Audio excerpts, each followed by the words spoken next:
Abdullah Khan Parwana, rice of नासराबाद, जिला जंग पूरे क्लब के सरपरस्त ने उन्होंने घोड़ा हमालिया।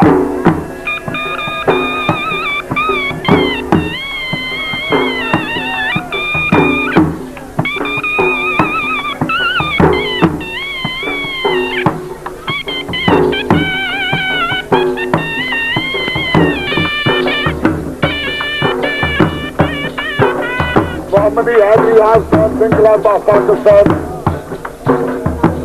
सवारी पाकिस्तान खान गुलाम मोहम्मद खान घोड़ा का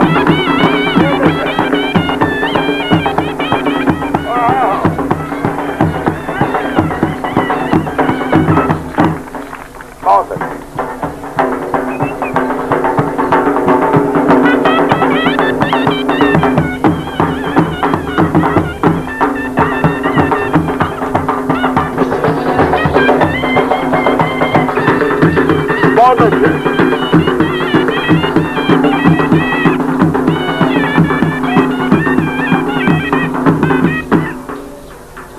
हमालिया घोड़े का नाम है, मालिक ने मार मोहम्मद जफरुल्लाह खान परवाना, रईस ऑफ नासराबाद, जिला जंग।